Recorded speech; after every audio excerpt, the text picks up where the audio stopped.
আজ আমি আপনাদের সন্ধান দিতে চলেছি দীঘার বুকে মাত্র 400 টাকায় কিভাবে একটা ভালো হোটেলে থাকবেন তার পুরো ডিটেলস। এই রুমটা কিন্তু খুবই সুন্দর আর বেশ অনেকটাই বড়। এই রুমটা দেখুন কতটা সুন্দর। এই রুমটার প্রাইস 400 টাকা। মাত্র 10 মিনিটের মতো পায়ে হেঁটে সময় লাগলো, চলে আসলাম জগন্নাথ মন্দিরের একদম গেটের সামনে। আজকের ব্লগটা বিশেষ করে তাদের জন্য যারা একটু অফবিট পছন্দ করেন। ও বাবা, এইবার আমি দীঘাতে সময় কাটিয়েছি ভিড় আর কোলাহল থেকে একটু দূরে, একটু আলাদা রকম ভাবে। এই ভিডিওতে আমি আপনাদের দেখাবো কম খরচের একটা আরামদায়ক হোটেল, যেখানে থেকেছি শহরের কোলাহল ছেড়ে একটু সাইডে। কখনো নির্জন সমুদ্র সৈকতে বসে শুনেছি ঢেউয়ের শব্দ, আবার কখনো হেঁটেছি ওল্ড দীঘা বিচ থেকে নিউ দীঘা বিচের নাইট মার্কেট পর্যন্ত। দর্শন করেছি জগন্নাথ টেম্পল দীঘা, আর এই জার্নিতে অনুভব করেছি এক অন্যরকম শান্তি। ঘুরেছি দীঘার মোহনা ফিশ মার্কেটেও, যেখানে চোখের সামনে দেখেছি তাজা কাঁকড়া, চিংড়ি আর লবস্টার। দীঘার মোহনায় আছড়ে পড়া ঢেউয়ে প্রাণও ভিজিয়েছি, আর ক্যামেরাবন্দি করেছি প্রত্যেকটা মুহূর্ত। সব মিলিয়ে এইবারের দীঘা ট্রিপ ছিল শান্তি, সৌন্দর্য আর বাস্তব অভিজ্ঞতার এক সুন্দর মিশ্রণ। চলুন তাহলে এইবার আপনাদের ঘুরে দেখাই আমার চোখে দেখা এক অন্যরূপে দীঘা।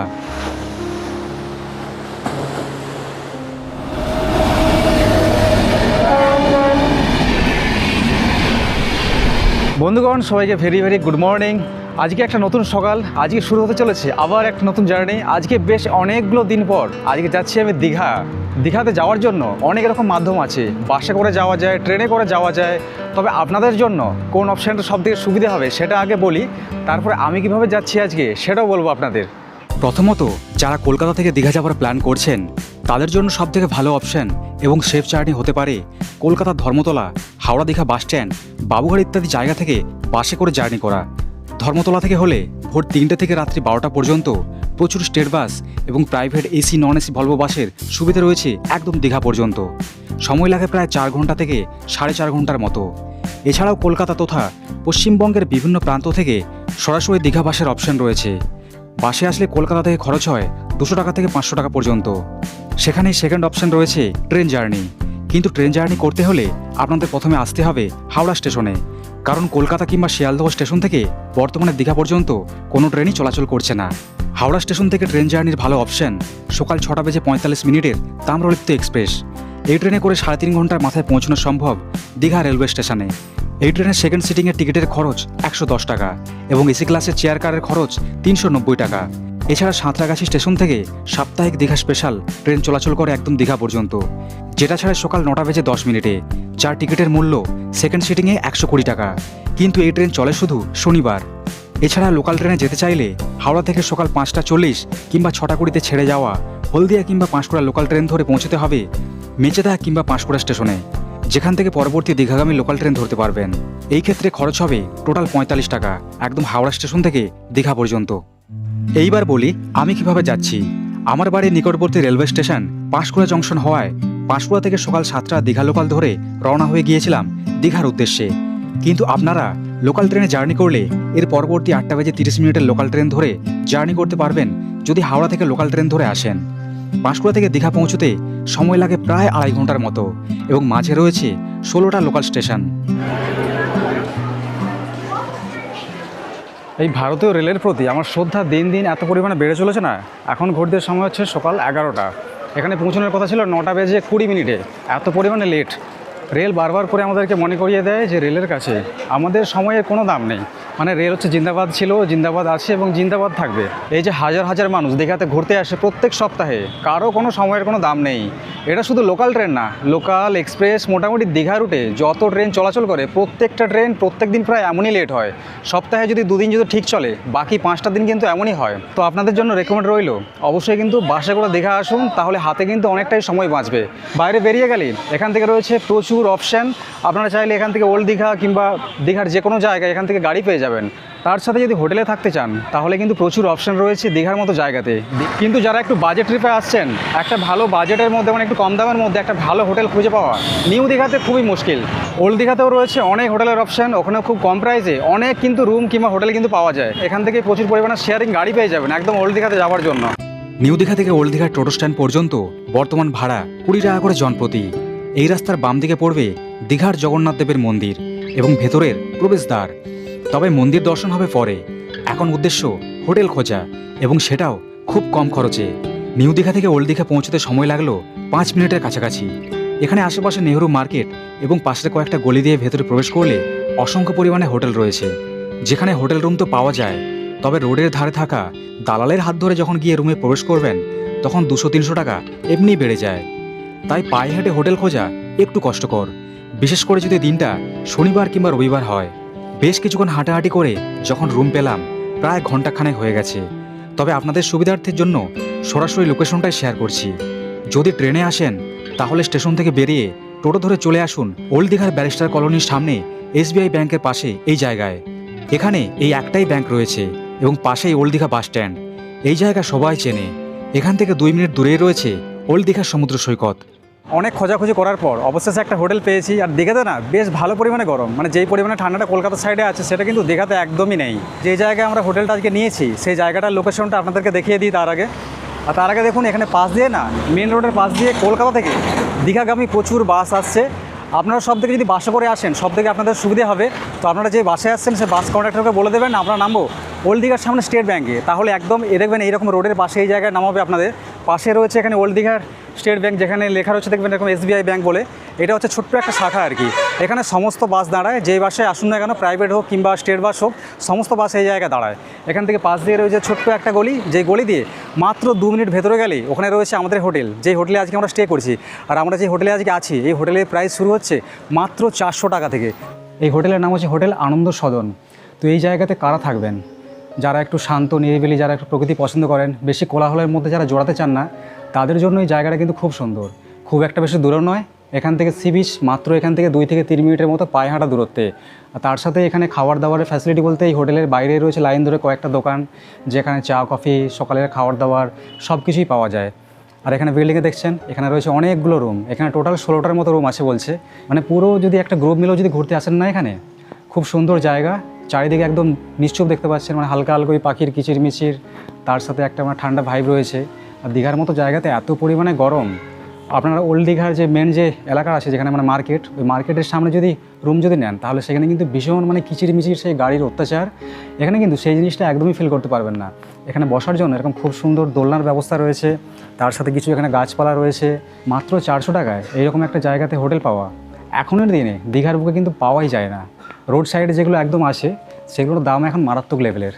তো চলুন আমরা যে হোটেলের মধ্যে আছি, মানে যে রুমের মধ্যে আমরা আছি সেই রুমটা আপনাদের ঘুরে দেখাই। আর তার সাথে এখানে আরও বেশ কিছু হোটেল রুম রয়েছে। আপনারা যারা এখানে এসে রান্না করে খাবার খেতে চাইছেন সেই ব্যবস্থাও রয়েছে এখানে। পাশেই রয়েছে ডাইনিং হল, তার সাথে আলাদা রান্না করার জন্য রুম রয়েছে। আমরা আছি দোতলার 209 নম্বর রুমে। এই হচ্ছে আমাদের রুমটা। চলুন রুম টোরটা করিয়ে দিই। এই হচ্ছে এখানে সবার প্রথমে দেখাই বেড, যেখানে 3টে বালিশ রয়েছে, 3 জন থাকতে পারবে। আর যেহেতু শীতের সময় এখন আসছি সেই জন্য এই ধরনের কম্বল দেওয়া আছে 2টো। আর তার সাথে বেডটা দেখতে পাচ্ছেন কিছুটা এইরকম, বেশ মানে পরিষ্কার পরিচ্ছন্নই আছে। আর এখানে পাশে রয়েছে একটা উইন্ডো। আর তাছাড়া ওপরে এখানে রয়েছে সিলিংয়ের মধ্যে দেখুন পাখা রয়েছে, সিলিং ফ্যান। আর তার সাথে না ওপরে সিলিংয়ে বিভিন্ন রকম সব লাইট দেওয়া আছে, যার জন্য রুমটা বেশ দেখতে বেশ ভালোই লাগছে। আর তার সাথে এখানে রয়েছে দেখুন একটা LED টিভি। আর এখানে রয়েছে মিরর। যদি চার্জ করতে চান, চার্জের জন্য কত জায়গা দেখুন, 1, 2, এখানে একটা 3টে। আর এগুলো সব হচ্ছে লাইটের সুইচ, পাখার সুইচ। এই হচ্ছে এখানে একটা ছোট্ট একটা ড্রেসিং টেবিল এবং তার সাথে সুন্দর একটা পাশে একটা ওয়ার্ড্রপ। ভেতরটা দেখছেন কিছুটা এইরকম। মোটামুটি একটা ফ্যামিলি ঘুরতে আসলে ব্যাগ রাখার জন্য যথেষ্ট। তাছাড়া এখানে একটা টেবিলের ব্যবস্থা রয়েছে এইরকম, জামা কাপড় ঝুলিয়ে রাখার জন্য এখানে রয়েছে একটা হ্যাঙ্গার। আর এইদিকে দেওয়ালে রয়েছে একটা। আর এখানে ছোট্ট একটা সোফা রয়েছে স্টিলের। এখানে দেখতে পাচ্ছেন ওপরে এখানে এসি লাগানো রয়েছে, মানে এই রুমটা চাইলে আপনারা এসিতেও নিতে পারবেন কিংবা নন এসিতেও নিতে পারবেন। আর পাশে এখানে রয়েছে আরেকটা উইন্ডো, মানে এই রুমের মধ্যে 2টো উইন্ডো আছে। আর এখানে রয়েছে অ্যাটাচ বাথরুম। বাথরুমের মধ্যে রয়েছে পাশে একটা অ্যাটাচ বেসিন, তার সাথে কোমোড, বালতি, শাওয়ার টাওয়ার সব কিছুই। এই রুমটা দেওয়া হচ্ছে মাত্র 500 টাকায়। আর এখানে 400 টাকার রুমও আছে অনেক, তো সেই রুমগুলো দেখাবো এরপর আপনাদের, সেই রুমগুলো কেমন, যেহেতু আমি এখন দেখিনি সবগুলো। আর এই যে 500 টাকা, এটা হচ্ছে অফ সিজনের প্রাইস, মানে এখনের প্রাইস। আর আজকের ডেটটা আপনাদেরকে দেখিয়ে দিই, আজকে হচ্ছে 11 ফেব্রুয়ারি। এটা যখন সিজনে যখন আসবেন তখন এই 600 কিংবা 650, 700 এরকম হচ্ছে নেওয়া হয়। আর এসিতে নিতে চাইলে এসির প্রাইস হচ্ছে এখানে শুরু হচ্ছে 900 টাকা থেকে। আমরা যে রুমে আছি এরই পাশে আরেকটা রুম রয়েছে, 210 নম্বর রুমটা। এই রুমটা দেখুন কতটা সুন্দর। এখানেও একটা এরকম খাট আছে, একটা বড় সাইজের বেড, এই ধরনের সাদা বিছানার চাদর দেখতে পাচ্ছেন, বালিশ টালিশ সব একদম পরিষ্কার পরিচ্ছন্ন। চারিদিকের ওয়ালটা দেখতে পাচ্ছেন এরকম পাথর দেওয়া। এখানেও রয়েছে এখানে একটা উইন্ডো। আর তার সাথে এইদিকে ব্যালকনির ফ্যাসিলিটি পাওয়া যাচ্ছে এই রুমের মধ্যে। এই রুমের ব্যালকনিটা কিন্তু খুবই সুন্দর, এখান থেকে পুরো বাইরের ভিউটা কিন্তু খুব সুন্দর দেখা যায়। আর তার সাথে রুমের মধ্যে এখানে রয়েছে অ্যাটাচ বাথরুম, আর পাশে এখানে যে ফ্যাসিলিটি রয়েছে আমাদের রুমে সেম ফ্যাসিলিটি এখানে রয়েছে। এলইডি টিভি রয়েছে, এখানে ড্রেসিং টেবিল রয়েছে, তার সাথে এরকম ওয়ার্ড্রপ রয়েছে। তো ওয়ার্ড্রপটা খুলে দেখাচ্ছি না যেহেতু সেম। পাশে এখানে অ্যাটাচ বাথরুম আছে, এরকম টাইল দেওয়া, অ্যাটাচ বেসিন, আয়না, কমোড, তার সাথে শাওয়ারের অপশান রয়েছে। আর এই রুমটাও চাইলে নন এসি কিংবা এসি দুই রকমভাবে নেওয়া যায়। আমরা যে রুমে আছি সেই রুমের প্রাইস আর এই রুমের প্রাইস দুটোই কিন্তু একই নেওয়া হয়, কিন্তু সিজন এবং অফ সিজনে রেটটা একটু তফাৎ হয়, হালকা কম বেশি হয়। তো সেই জিনিসটা যখন এখানে আসবেন আপনারা তখন কিন্তু অবশ্যই কন্ট্যাক্ট করে আগে থেকে জেনে নেবেন যে কত প্রাইস চলছে সেই সময়। বাকি রুমগুলো দেখানোর আগে একটা জিনিস কিন্তু আপনাদের বলাই হয়নি, সেটা হচ্ছে যে এই হোটেলের মধ্যে এখানে গাড়ি পার্কিংয়ের ফ্যাসিলিটি রয়েছে, যেটা দীঘার বুকে সমস্ত হোটেলে কিন্তু পাওয়া যায় না। এই যে দেখছেন পাশে একটা গেস্ট আছে, এখানে গাড়ি দাঁড়িয়ে রয়েছে। আর এখানে এরকম 4 চাকা কিংবা স্করপিওগুলো যেগুলো আছে সেগুলো কিন্তু ইজিলি একদম হোটেলের মধ্যে পর্যন্ত চলে আসে। এতক্ষণ যেই দুটো রুম আপনাদের দেখালাম সেটা হচ্ছে এই দিকের এই বিল্ডিংটায়, যেই বিল্ডিংয়ে আমরা স্টে করছি। আর পাশের এই বিল্ডিংয়ে এখানে রয়েছে একাধিক রুম। চলুন এই বিল্ডিংয়ে কিছু রুম আপনাদের দেখাই। আর তার সাথে আপনাদের বলেছিলাম যে 400 টাকা রুম দেখাবো, চলুন সেই রুমটাই দেখাই সবার আগে। এইরকম গেট দিয়ে ভেতরে প্রবেশ করে যাওয়ার পর এরকম সুন্দর একটা ছোট্ট রুম। এই রুমটার প্রাইস 400 টাকা। 400 টাকা বাজেট হিসাবে রুমটা দেখুন কত সুন্দর। এখানেও এরকম সাদা বেড, এরকম খাট, এরকম বড় সাইজের বেড পেয়ে যাচ্ছেন। এখানে পাখার ব্যবস্থা রয়েছে, টিভির ব্যবস্থা রয়েছে, ওয়ার্ড্রপ রয়েছে, একটা টেবিল দেওয়া আছে। আর তার সাথে এই রুমের মধ্যেও কিন্তু পেয়ে যাচ্ছেন অ্যাটাচ বাথরুম। এইদিকে রয়েছে অ্যাটাচ বাথরুম, এখানেও সেম কমোডের ফ্যাসিলিটি রয়েছে। আর তার সাথে একটা ছোট্ট না এরকম হল ঘরের মতো আছে ভেতরে। আমার পার্সোনাল ওপিনিয়ন 400 টাকা প্রাইস হিসেবে এই রুমটা কিন্তু খুবই ভালো, অনেকটাই পরিষ্কার পরিচ্ছন্ন। এইবারে চলুন এই হোটেলে দোতলাতে 204 নম্বর রুমটা আপনাদেরকে দেখাই। এই রুমটা কিন্তু খুবই সুন্দর আর বেশ অনেকটাই বড়। এখানে এই রুমের মধ্যে দুটো বেড রয়েছে। এই রুমে টোটাল 6 জনের মতো থাকতে পারবে, কিন্তু বেডের যে এত বড় সাইজ দেখছি না, এখানে যদি চাপাচাপি করে যদি থাকা হয় তাহলে এখানে 8 জন পর্যন্ত থাকা যায়। এই একটা বেড রয়েছে এখানে, এইরকম সুন্দর সাদা চাদর দিয়ে সাজানো আছে দেখতে পাচ্ছেন, 3টে বালিশ দেওয়া আছে, কিন্তু এখানে 4 জন থাকতে পারবে। আর এখানে রয়েছে পাশে সুন্দর একটা স্টিলের সোফা। আর এখানে মিরর আছে রুমের মধ্যে, এরকম টিভির ব্যবস্থা আছে। তার সাথে এখানে যে ওয়ার্ড্রপটা আছে না, বেশ কিন্তু অনেকটাই বড়। কতটা স্পেস দেখেছেন তো, মানে একটা গ্রুপ নিয়ে যেহেতু এখানে আসবেন তো সেই রকম এখানে সিস্টেম দিয়ে রেখেছে আর কি রাখার জন্য। পাশে এখানে রয়েছে এখানে একটা তাক, 3টে তাক রয়েছে। আর এইদিকে এই একই ফ্লোরে এই রুমের মধ্যে না এখানে আরেকটা রুম রয়েছে। এই রুমে রয়েছে সেম সাইজের একটা বড় বেড, এখানেও 3টে বালিশ দেখতে পাচ্ছেন, এরকম বড় একটা বেড। এখানেও 4 জন মানুষ জোর জোর করে হলেও থাকতে পারবেন, মানে টোটাল 8 জন থাকতে পারবেন এই রুমের মধ্যে। 2টো বেড, 2টো পাখা, চার্জিংয়ের কোনো অসুবিধা নেই। প্রত্যেকটা রুমের মধ্যে চার্জিংয়ের বিভিন্ন ব্যবস্থা আছে। এইদিকেও আছে একটা, তার সাথে এখানে রয়েছে একটা। আর পাশের এই রুমের মধ্যে দেখুন একটা বড় সাইজের একটা না মিরর দেওয়া আছে। পাশে এখানে রয়েছে অ্যাটাচ বাথরুম, এখানেও ভেতরে কমোডের ফ্যাসিলিটি আছে। আচ্ছা দাদা, এই রুমের প্রাইসটা কত আছে? এই রুমের বর্তমান প্রাইস এখন রয়েছে 800 থেকে 900 টাকা। এখন যেহেতু একটু অফ সিজন, যখন সিজন আসবে 300 থেকে 400 টাকা আপ ডাউন করবে। আর ভবিষ্যতে আমরা 1 থেকে 1.5 মাসের মধ্যে এটাকে এসি করার ব্যবস্থা করছি। যদি এসি হয় তাহলে এই রুমের ভাড়া মিনিমাম 1500 টাকা থাকবে। এখন বর্তমানে 800 টাকা রয়েছে। মানে 2টো রুম দিয়ে 800 টাকা নেওয়া হচ্ছে। 2টো রুম দিয়ে 800 টাকা। এখানে 6 জন কমফোর্টেবল থাকতে পারবে। যদি মনে করে কেউ 8 জন থাকবে সেক্ষেত্রে 8 জনও থাকতে পারবে। তুমি দেখাতে পারো বেডটা বড় আছে, অসুবিধা নেই। মাত্র 800 টাকায় বেশ কিন্তু ভালো রুমটা। এই হোটেলের বাকি যে রুমগুলো আছে সেই রুমের বেশিরভাগ রুমে কিন্তু এখানের গেস্ট আছে, যার জন্য সবগুলো দেখাতে পারছি না। কিন্তু আরেকটা শেষ রুম খালি রয়েছে, যেটা দেখাই আপনাদের, চলুন। এটা হচ্ছে 103 নাম্বার রুম। রুমের ভেতরে ঢুকলে রুমের ভেতরটা কিছুটা এই ধরনের দেখতে পাবেন। এখানে 4 জন থাকতে পারবে। এখানে একটা বড় বেড রয়েছে, তার সাথে একটা সিঙ্গেল বেড রয়েছে দেখতে পাচ্ছেন এখানে। আর তার সাথে অ্যাটাচ বাথরুমের ফ্যাসিলিটিতে প্রত্যেকটা রুমের মধ্যে পেয়ে যাবেন। আর প্রত্যেকটা রুমের ভেতরে না এইরকম কমোড রয়েছে, এছাড়া টিভির ফ্যাসিলিটি আছে, এখানে আয়না আছে, এখানে ওয়ার্ড্রপটা কিছুটা এই ধরনের। এখানে রুমের মধ্যে অ্যাটাচ বেসিন পেয়ে যাচ্ছেন। এই রুমের প্রাইসটা কত সেটাও চলুন জেনে নেব। এই হচ্ছে আমাদের ম্যানেজার দাদা। দাদার নামটা কি আছে? গোপাল দাস, নমস্কার। আচ্ছা, শেষের যে রুমটা দেখলাম এই রুমটার প্রাইস কত আছে? শেষে যে রুমটা দেখলেন 104 নম্বর রুমটা, সেটা বর্তমান এখন প্রাইস হচ্ছে 700 টাকা, যেহেতু একটু অফ সিজন। সিজনে একটু বাড়বে। আচ্ছা দাদা, অনেকের হচ্ছে কোয়েশ্চেন থাকে যে দীঘাতে সিজন কখন হয় আর অফ সিজন কখন হয়? দেখুন, দীঘাতে বলতে গেলে 12 মাসই এখন সিজন প্রায়, কিন্তু বর্তমানে ফেব্রুয়ারি মাসটা একটু অফ সিজন যায়, কারণ অনেকে পরীক্ষা থাকে। তো সেক্ষেত্রে মার্চ থেকে আমাদের সিজন পুরো চালু হয়ে যাচ্ছে। তখন মেবি রুমের 200 থেকে 300 টাকা খুব একটা বেশি বাড়বে, এর থেকে বেশি আমাদের রেট বাড়ে না। আপনি দীঘাতে যেখানেই যাবেন সেখান থেকে আমাদের রেট কমই পাবেন। আচ্ছা, আরেকটা আপনাদের বলে দিই, আমাদের যে বাস পার্টির জন্য সুবিধা রয়েছে, বাস পার্টি রান্না করার আমাদের সুবিধা রয়েছে।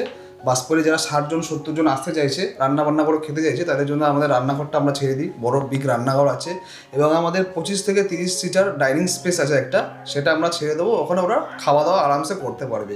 এবং আমাদের পুরীতে হোটেল রয়েছে, যারা যারা দীঘা বা পুরীতেও আসতে চাইছেন, পুরীতেও আমাদের হোটেল রয়েছে, আমাদের পুরীতেও চলে আসতে পারে, আমাদের নিজস্ব হোটেল আছে পুরীতে। আচ্ছা, এখানে কিছু যে রুম দেখছিলাম যেখানে রান্না করে খাওয়ার ব্যবস্থা রয়েছে, মানে রুমের মধ্যে একটা প্রাইস কত আছে? আমাদের মিনিমাম এখন যেহেতু অক্সিজেন 500 টাকা থেকে যেগুলো রান্না করার কিচেন সেগুলো আমাদের স্টার্টিং আছে।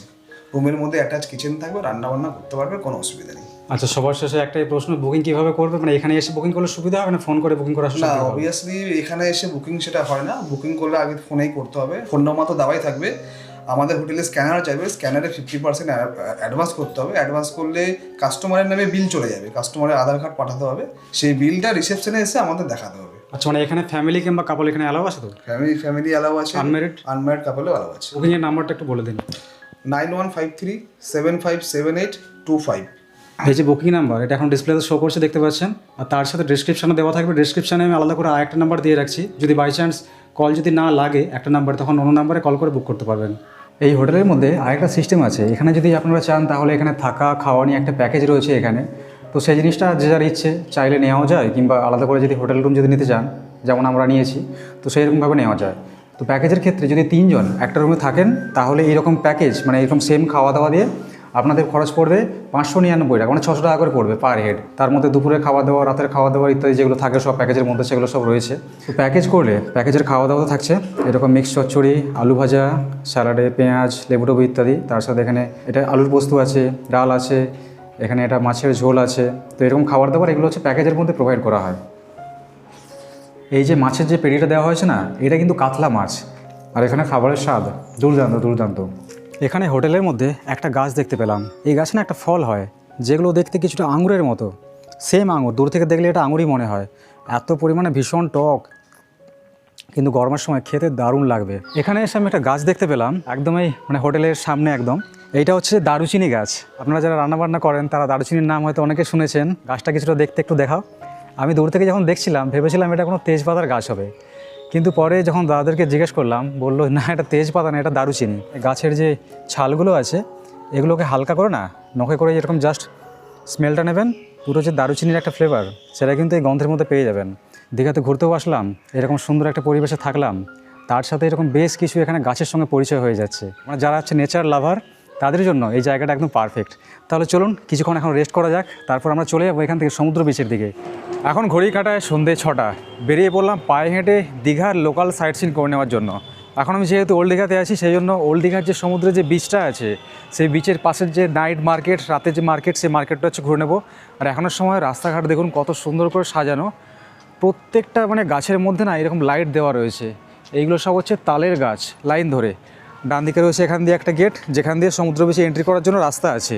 আমরা ব্যাক সাইড দিয়ে এন্ট্রি করছি, কারণ সামনে দিয়ে আমরা যদি এন্ট্রি করি না তাহলে বাম দিকের যে ভিউগুলো এই জিনিসগুলো দেখাতে পারবো না। আর আজকে মোহনা সাইডে যাচ্ছি না, যেহেতু ওটা কালকে সকালের জন্য তুলে রাখছি। আজকে এই ওল্ড দীঘার মার্কেটটা ঘুরবো, তারপর যে নিউ দীঘার যে সৈকত সরণি আছে, হাতে যতটা সময় রয়েছে রাতে কভার করার চেষ্টা করব। এখন আমি আছি ওল্ড দীঘার রাতের সমুদ্র সৈকতে। দেখতে পাচ্ছেন কি দারুণ ঢেউ আর কি সুন্দর পরিবেশ। রাত্রে এখানে মানুষের ভিড় একদমই জমজমাট। পরিবার, বন্ধু, কাপল সবাই এসেছে এখানে সমুদ্র উপভোগ করার জন্য। যদি দিনটা শনিবার কিংবা রবিবার হয় তাহলে না জানি আরও কত মানুষের ভিড় এই সমুদ্রের মতোই উপচে পড়বে এই উপকূলে। ঠিক সমুদ্রের তীর জুড়ে পাশেই রয়েছে বিশাল বড় একখানা মার্কেট, যেখানে সামুদ্রিক জুয়েলারি, গিফট আইটেম, শঙ্খ, খেলনা, কেনাকাটার দোকানের শেষ নেই। আর খাওয়া দাওয়া তো এক কথায় স্বর্গ। কত হাজার ছোট বড় খাবারের দোকান, আইসক্রিম, ঝালমুড়ি, সি ফুড সবই পাওয়া যায় এখানে। সব মিলে ওল্ড দীঘার রাতের সৌন্দর্য এবং অভিজ্ঞতা সত্যিই অসাধারণ। এমন অনেক মানুষ আছেন যারা নিউ দীঘাতে হোটেলে থাকলেও সন্ধ্যের সময় ছুটে আসেন ওল্ড দীঘার এই সমুদ্র সৈকতে। বর্তমানে যারা দীঘাতে ঘুরতে আসছেন একটা জিনিস কিন্তু নোটিশ করবেন, নিউ দীঘা বলুন, ওল্ড দীঘা বলুন, সেই যে পুরোনো দিনের শান্তি সেই জিনিস একেবারে চলে গেছে। তার কারণ হচ্ছে একটাই, দীঘাতে মানুষজনের ভিড় থাকা এটা হচ্ছে স্বাভাবিক জিনিস, কিন্তু সেই মানুষজনের ভিড়ের মধ্যে সেই যে সমুদ্রের একটা উত্তাল গর্জন শোনা, সেই শান্তিটাই যদি না থাকে। চারিদিকে মাইক লাগানো রয়েছে যেখানে জোরে জোরে গান চলছে, মানে সমুদ্রের গর্জন তো শোনাই যাচ্ছে না ওখানে, এমনকি মানুষজনের কোলাহলও শোনা যাচ্ছে না ওখানে। এখন আমরা ওল্ড দীঘা থেকে নিউ দীঘা যাওয়ার যে সমুদ্রের বিচ বরাবর যে রাস্তাটা আছে না, এই যে দেখতে পাচ্ছেন রাস্তাটা, এই রাস্তা বরাবর হাঁটছি। এই জায়গাতে আসার পর অ্যাটলিস্ট একটু শান্তি পেলাম। এখানে ডান দিকে রয়েছে ঝাউয়ের বাগান, তার সাথে এখানে কিছু জঙ্গল টঙ্গল রয়েছে। এই রাস্তা দিয়ে মিনিট 15-20 যদি হেঁটে যদি যাওয়া যায় তাহলে একদম নিউ দীঘার সৈকত সরণিতে গিয়ে পৌঁছে যাবেন। এই জায়গা থেকে শুরু হয়ে গেল নিউ দীঘার সৈকত সরণি। ডান দিকে দূরে যে লাইট জ্বলছে দেখতে পাচ্ছেন, এইটা হচ্ছে নিউ দীঘার সৈকত সরণির বিচ মার্কেট। নিউ দীঘার এরিয়াটা অনেকটাই বড়, তাই রাতের সময় মানুষের সমাগম তেমন বোঝা যায় না। কিন্তু এটাই যদি দিনের বেলা সমুদ্রে স্নানের সময় হয়, তাহলে সমুদ্রের ধারে পাথরের থেকে মানুষের মাথা বেশি কিচকিচ করে। আপনারা চাইলে সৈকত সরণি থেকে 1 মিনিট পায়ে হাঁটা দূরত্বে এগিয়ে গিয়ে ডান দিকে ঢেউসাগরের পার্ক থেকে ঘুরে আসতে পারেন। রাতের সময় রঙিন আলোয় ঝলমল করে ওঠা এই ভেতরটা বাচ্চা থেকে বড় সবারই ভালো লাগবে। পার হেড টিকিটের খরচ এখানে 20 টাকা করে জনপ্রতি। এখানে বাচ্চাদের অ্যাক্টিভিটি করার জন্য এইরকম গাড়ি পাওয়া যাচ্ছে। এসব গাড়িতে নেওয়া হয় 100 টাকা করে মাথা পিছু। আর ডান দিকে এই যে মার্কেটটা দেখছেন, এটাই হচ্ছে যে রাতের বিচ মার্কেট। এখানে রয়েছে শঙ্খের দোকান, কত রকমের শঙ্খ পাওয়া যাচ্ছে দেখুন এখানে। এটাই হলো নিউ দীঘার নাইট বিচ মার্কেট। এখানকার বাজারটা সত্যিই বিশাল আর জমজমাট। দুই পাশে লাইন ধরে অজস্র দোকান, সামুদ্রিক ঝিনুকের খোলস দিয়ে তৈরি নানা সাজসজ্জার জিনিস সবই পাওয়া যায় এখানে। পুরো এলাকা জুড়ে শুধু কেনাকাটার আমেজ। হাঁটতে হাঁটতেই চোখে পড়বে একটার পর একটা ইউনিক কালেকশন। আর খাবারের জোন তো একেবারেই হটস্পট, বিশেষ করে সি ফুডের দোকানে এত পরিমাণে ভিড় থাকে যে অর্ডার দিয়ে প্রায় 15 মিনিটের মতো লাইনে দাঁড়াতে হয়। এবং এই ফাঁকে fish fry, prawn, sea food সব কিছুর গন্ধে খিদেটাও বেড়ে যায় দ্বিগুণ। মানুষের ভিড়, আলো, দোকানের ডাক সব কিছু মিলিয়ে দারুণ একটা ভাইব সন্ধ্যের এই মুহূর্তে। আমরা এখান থেকে কিছু সি ফুড এবং কলকাতার উত্তর থেকে কিছু রাতের খাবার পার্সেল নিয়ে নিই। এখানে খাবারের জন্য রয়েছে অজস্র হোটেল এবং ক্যাফে ইত্যাদি। যাই হোক, নিউ দীঘা বিচ থেকে মেন রোডে গিয়ে একটা টোটো ধরে এগিয়ে চললাম একদম আমাদের হোটেলের সামনে, এবং রাতের খাবার দাবার খেয়ে রাতকে দিলাম আজকের মতো বিদায়।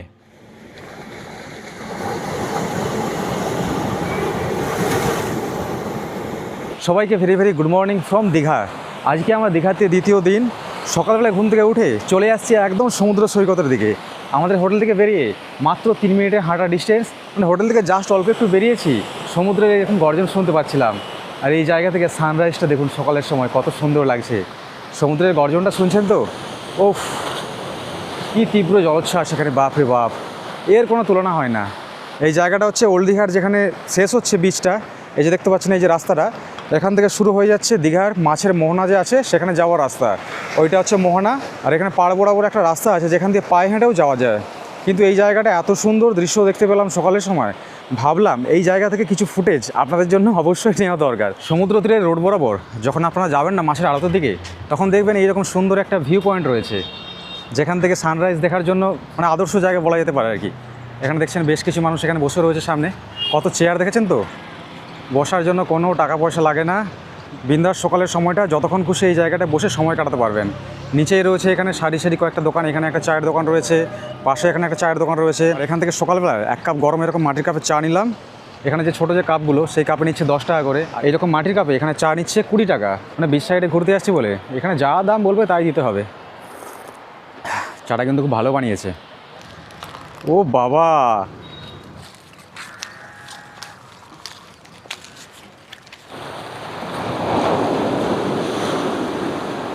আজকের ব্লগটা বিশেষ করে তাদের জন্য যারা একটু অফবিট পছন্দ করেন। বেশ কিছু অফবিট জায়গা রয়েছে এখানে, যে জায়গাগুলো দীঘাতে আমরা বারবার করে ঘুরতে আসি, কিন্তু এইসব জায়গাগুলোতে আমরা ভিজিট করতেই ভুলে যাই। দূর থেকে জিনিসগুলোকে আমরা দেখেও না দেখার মতো অবস্থা করে না পাশ দিয়ে চলে যাই। তো আজকে আমি সেই সব জায়গাগুলো মানে কভার করছি এই ভিডিওর মধ্যে। তো আজকে টোটালি যে ভিডিওটা, এটা এক ধরনের দীঘার একটা অফবিটই বলতে পারেন। এই যে জায়গাটা দেখছেন, এই জায়গার লোকেশনটা যখন দীঘার মোহনাতে যখন যাবেন না, তার আগে দেখবেন ডান দিকে একটা ভিউ পয়েন্ট আছে, যে এই জায়গাটা আপনাদের দেখিয়েছিলাম। ওই জায়গা থেকে একদম সমুদ্র কোলে এখানে দেখতে পাচ্ছিলাম এরকম সুন্দর একটা দেখুন জায়গা, যেখানে মানে বসে ঘন্টার পর ঘন্টা সময় কাটিয়ে দিতে ইচ্ছে করে। আর এই জায়গাতে আসার জন্য কোনো রিস্ক নেই, একটা রাস্তা করা আছে সুন্দর, মানে কিছুটা বালি তারপর কিছুটা পাথর, একদম সমুদ্রের কিছুটা কোলের দিকে চলে আসছে। এখান থেকে ওল্ড দীঘার বিচ দূরে দেখতে পাওয়া যাচ্ছে। আর তার সাথে এখানে দেখুন কিছু না ভাঙাচোরা মানে দুর্গের মতো এখানে কিছু স্ট্রাকচার এখনও দাঁড়িয়ে রয়েছে, কিন্তু প্রাকৃতিক দুর্যোগের কারণে এই যে জায়গাটা পুরোপুরি মানে ভাঙাচোরা অবস্থায় আছে আর কি। তবুও এই জায়গার একটা আলাদা সৌন্দর্য রয়েছে, যেটা আপনাদেরকে ফিল করাবে যে না, আমরা দীঘার মতো জায়গাতে ঘুরতে এসে আমরা একটা অফবিট জায়গায় ঘুরছি, একটু অফবিট জায়গাতে আমরা বসে সময় কাটাচ্ছি। চারিদিকের পরিবেশ দেখছেন এখানে কত সুন্দর, সমুদ্রের ঢেউগুলো অনবরত এই জায়গা দিয়ে যাওয়া আসা করছে। আপনারা যারা ফটোগ্রাফি করেন, যারা দীঘাতে এসে ভাবছেন যে একটু ভিড়ভাড় জায়গা ছেড়ে একটু সুন্দর সুন্দর ফটোগ্রাফি কিংবা ভিডিওগ্রাফি করবেন, তাদের জন্য এই জায়গাটা খুবই সুন্দর। সকালের মুহূর্তটা যদি এই জায়গাতে কাটান, এখানে বসে দেখতে পাবেন সমুদ্রবক্ষ দিয়ে চলেছে ছোট্ট ছোট্ট নৌকোগুলো, ট্রলারগুলো, যেগুলো মাছ ধরতে যায় বেসিক্যালি সমুদ্রের মধ্যে দিনের পর দিন ধরে। কারণ সামনেই রয়েছে মোহনাতে সকালের সময় প্রচুর মাছের ট্রলার মাছ নিয়ে ফিরে আসে। এরপর আমরা চলে গেলাম দীঘার মোহনার দিকে। এখানে সকালের আকর্ষণ মাছ গাড়িতে লোড করা, আড়তে মাছ দেখা এবং কিছু ফ্রেশ মাছ কম প্রাইসে কিনে নিয়ে যাওয়া। সকালে অনেক টোটো অটোয় করে দীঘার বিভিন্ন হোটেল থেকে মানুষজন ঘুরতে আসেন এই জায়গায়। এখানে কিছু সামুদ্রিক শুকনো মাছ, অজস্র কাঁচা তাজা মাছ, চিংড়ি, কাঁকড়া ইত্যাদি কেনাকাটা এবং দেখার সুবিধা রয়েছে। এছাড়া সামনেই রয়েছে বেশ একটা লম্বা রাস্তা এবং আশেপাশের বেশ কিছু কেনাকাটার দোকান। এই রাস্তা সমুদ্রের অনেকটা ভেতর পর্যন্ত এগিয়ে গেছে। এটাই মোহনার আসল সৌন্দর্য। অনবরত সমুদ্রের ঢেউ এখানে আছড়ে পড়ে এই লম্বা রাস্তার শেষের দিকের বেশ কিছুটা অংশে। এখানে এসে ঢেউর সাথে কয়েকটা ছবি না নিলে বাড়ি ফিরে বারংবার মিস করতে হবে এই মোহনাকে। এখানে রয়েছে কিছু খাবারের দোকানও, যেখানে সকালটা এনজয় করে কাটানো যায় সমুদ্র সৈকতে ভেসে। একমাত্র এখানে বিচের ধারে দেখা মেলে সকালের সময় হাজার হাজার জীবন্ত স্টারফিশ এবং ঝিনুক। যাই হোক, ঘড়ির কাঁটা বলছে এইবার ফিরতে হবে আমাদের হোটেলের উদ্দেশ্যে। সি বিচ থেকে এখন ফিরে আসছি হোটেলের সামনে। আর আমাদের হোটেলের বাইরেই দেখছেন লাইন ধরে না, এখানে অনেকগুলো দোকান রয়েছে। মানে কোনো কিছু প্রয়োজন হলে, কেনাকাটা দরকার হলে কোথাও যাওয়ার দরকার নেই, এখানেই পাওয়া যায়। এখন ঘড়ি কাঁটায় বাজে সকাল 10টা। রুম থেকে চেক আউট করে নিলাম, এখন বেরিয়ে যাচ্ছি সোজা জগন্নাথ মন্দিরের দিকে। ব্যাগ নিয়ে বেরিয়ে পড়েছি। আপনারা যখন বাড়ি ফিরবেন, বাড়ি ফেরার সময় কিন্তু অনেক রকম অপশন আছে ওল্ড দীঘা থেকে। ওল্ড দীঘা থেকে চাইলে এখান থেকে বাসের কাউন্টার আছে, দেখবেন লাইন ধরে প্রচুর কাউন্টার আছে, যেখান থেকে বাসের টিকিট কেটে এখান থেকে ভালো বাসে কিংবা স্টেট বাস যেগুলো চলে সেই বাসে করেও যেতে পারেন। তো স্টেট বাসে যদি যেতে হয় তার জন্য নিউ দীঘা রেলওয়ে স্টেশনের বাইরে থেকে ওখান থেকে বাস ডিপো রয়েছে, যেখান থেকে একদম কলকাতা পর্যন্ত অনেক বাস চলাচল করে, কিন্তু সেগুলো স্টেট বাস। এখানে রোড সাইডে বাম দিকে দেখবেন একটা গেট করা আছে। এই রাস্তা চলে গেছে একদম সমুদ্র বিচের দিকে। আর এটা জগন্নাথের মাসির বাড়ির গেট। সামনে রয়েছে জগন্নাথের মাসির বাড়ি মন্দির, ওখানে ছোট্ট করে একটা। এখানের যে টোটো এবং অটো ইউনিয়ন আছে, এদের মানে এত পরিমাণে এখানে কি বলবো বাজে সিস্টেম চলছে না। জাস্ট মানে সামনেই দেখতে পাওয়া যাচ্ছে জগন্নাথের মন্দির, এই যে সামনে গেটটা। ওল্ড দীঘা থেকে বলছে 80 টাকা, 100 টাকা এরকম চার্জ করছে। এই জন্য অনেকে অনেক কমপ্লেন করে যে দীঘা এখন ব্যবসার জায়গা হয়ে গেছে। তার কারণটা হচ্ছে এটাই, যে হিসাবে এখানে নিউ দীঘা এবং ওল্ড দীঘার যে রাস্তার সাইডে মানে কিংবা আশেপাশে যে হোটেলের প্রাইসগুলো যে হিসাবে বাড়ছে না, তার সাথে অটোর এরকম ওভারচার্জ। মাত্র 10 মিনিটের মতো পায়ে হেঁটে সময় লাগলো, চলে আসলাম জগন্নাথ মন্দিরের একদম গেটের সামনে। ওটা হচ্ছে মুখ্য গেট। আর এখানে কিন্তু অনেকগুলো গেট আছে। ডান দিকে এই রাস্তা দিয়ে চলে গেছে 6 নম্বর গেট, এই দিক দিয়ে এন্ট্রি হয়। আর এখানে ব্যাগপত্র, জুতো সব কিছু জমা রাখার কাউন্টার এই দিকেও রয়েছে, আর তার সাথে এখানেও রয়েছে। বর্তমানে জগন্নাথ মন্দিরের ভেতরে ক্যামেরা কিংবা মোবাইল কোনোটা হচ্ছে অ্যালাউ করা হয় না। মোবাইল নিয়ে এমনি এন্ট্রি করা যায়, কিন্তু ভেতরে গিয়ে বিগ্রহের ছবি তোলা কিচ্ছু করা যায় না। তো সেই জন্য ভেতরে কী রয়েছে সেই জিনিসটা আপনাদেরকে আমি দেখাতে পারবো না। ওটা আপনারা যখন এখানে আসবেন, এখানে আসলে দেখে নেবেন। চলুন, যেখানে জুতো টুতো জমা রাখতে হয়, যেখান থেকে এন্ট্রি হয়, সেই জায়গাটা দেখিয়ে দিই আপনাদের। এই জায়গাটা লেখা রয়েছে মন্দিরে ঢোকার রাস্তা। আর ঠিক এর পাশেই এখানে এই যে কাউন্টারটা দেখতে পাচ্ছেন, এখানেই ব্যাগ, জুতো টুতো এখানে রাখা যায়। এখানে বেসিক্যালি এখানে জুতোই জমা নেওয়া হয়। আর ব্যাগ, মোবাইল, ক্যামেরা যদি জমা দিতে হয়, সেটা মন্দিরের ভেতরে ঢোকার সময় গেট দিয়ে ওখানে কিন্তু জমা নিয়ে নেওয়া হবে। আর ওখানে প্রচুর পরিমাণে চেকিং হয়। দেখতে পাচ্ছেন কত মানুষের ভিড় এখানে, সবাই জগন্নাথ মন্দিরে প্রবেশ করবে। মন্দিরের সামনে থেকে দেখবেন লাইন ধরে এরকম অনেক দোকান আছে, যেখানে পুরীর মতোই জগন্নাথ মন্দিরের গজা টজা ইত্যাদি সব কিছু পাওয়া যাচ্ছে। তবে ট্রেনে ওঠার আগে, যেহেতু দুপুরবেলায় ট্রেন রয়েছে আমাদের 12টা 5-এ, সেই জন্য স্টেশনের বাইরে থেকে খাওয়া দাওয়া করে নিচ্ছি। এখানে এরকম ছোট্ট ছোটো না খাওয়ার স্টল পেয়ে যাবেন, যেখানে বিভিন্ন রকম খাবার পাওয়া যায়, মুড়ি পাওয়া যায়। আমরা নিয়েছি হচ্ছে ডিম টোস্ট। ডিম টোস্টের দাম এখানে 30 টাকা করে। রেল কোচ রেস্টুরেন্টগুলো না, একটা হচ্ছে যে রেস্টুরেন্ট হয়েছে, যে কোচের মধ্যে বসে ওখানে খাওয়া দাওয়া করতে পারবেন। এটা হচ্ছে দীঘাতে একটা নতুনত্ব আর কি, বেশি দিন চালু হয়নি খুব একটা। 1 নম্বর প্ল্যাটফর্মে দাঁড়িয়ে রয়েছে দীঘা মেচেদা লোকাল 1 নম্বর প্ল্যাটফর্মে। এখান থেকে দুপুর 12টা বেজে 5 মিনিটে এই ট্রেন ছেড়ে রওনা হবে একদম মেচেদা পর্যন্ত। তো আমি নেমে যাবো পাঁশকুড়া স্টেশনে। তারই সাথে শেষ করলাম এখানেই আজকে আমার দীঘা পর্ব। কেমন লাগলো অবশ্যই কিন্তু কমেন্ট করে জানাবেন। এরপর দেখা হচ্ছে আবার কোনো নতুন জায়গায়, নতুন কোনো ট্রিপে। সবাই ভালো থাকবেন, সুস্থ থাকবেন। সবাইকে টাটা, বাই বাই।